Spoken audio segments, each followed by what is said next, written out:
Why do so many people achieve the things that they thought they wanted, but still feel like something's missing? Maybe well-being isn't just about adding more to our lives. Maybe it's about reconnecting with what we lost along the way. So just yesterday, I was watching the latest Toy Story movie, Toy Story 5, with my 10-year-old son. And I noticed that this story explores a world where children are becoming increasingly absorbed by technology and screens. And I started thinking about how easy it is to be physically somewhere, but mentally somewhere else.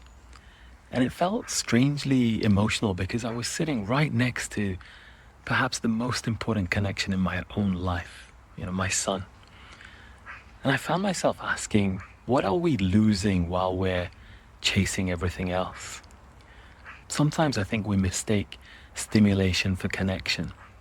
And watching Toy Story 5 made me think about something much bigger than children and screens. Because in many ways, I think it's about all of us. I think we live in a world where we've never been more connected. Messages, notifications, emails, information everywhere. There's access to almost anything we need, almost everything we need instantly.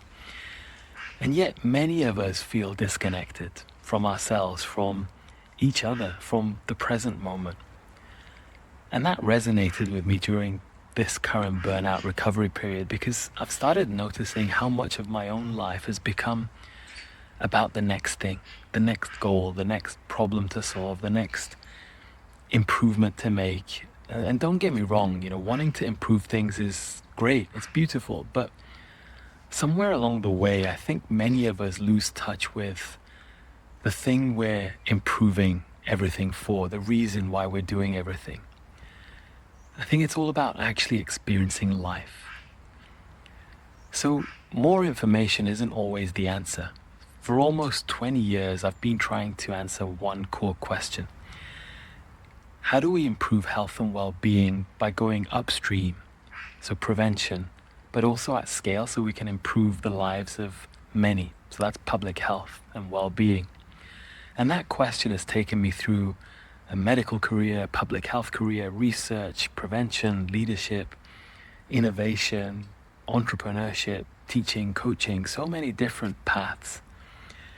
And for a long time, I thought the answer was mainly we need better science, better knowledge, better education, getting the right information to not only more people, but the right people.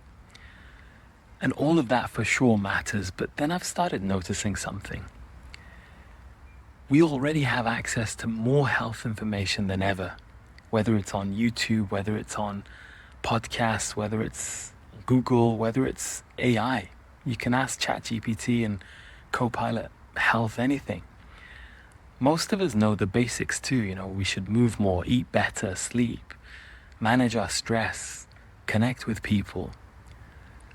But from personal experience as well as professional, knowing something and living something are very different. And that's the part that I'm become more fascinated by. What actually helps us change? So maybe the future of health and well-being is about actually helping people come alive. And this is the space that I'm exploring more because during this burnout recovery, I've realized I wasn't just trying to recover energy. I was actually trying to reconnect with myself, with my relationship, with my creativity, with meaning again, with the parts of life that actually make us feel alive. And maybe that's true for many of us. Maybe after years of achieving and building and helping and striving, the next chapter isn't about becoming more. Maybe it's about reconnecting with what was always there. And this has changed the question that I'm asking. So it's not just how do we prevent disease, but how do we help people truly thrive? How do we bring together science and evidence with storytelling, education and technology with human connection to create actual meaningful change, meaningful impact? And maybe that's why I'm sharing this journey, because one of the hardest parts of burnout hasn't been exhaustion. Sometimes it's the feeling of, I don't know what comes next. You spend years becoming one version of yourself, and then suddenly you're wondering whether there's another way. And I know there are others quietly asking similar questions, like how do I recover? How do I reconnect? How do I build a life, a work that feels meaningful again?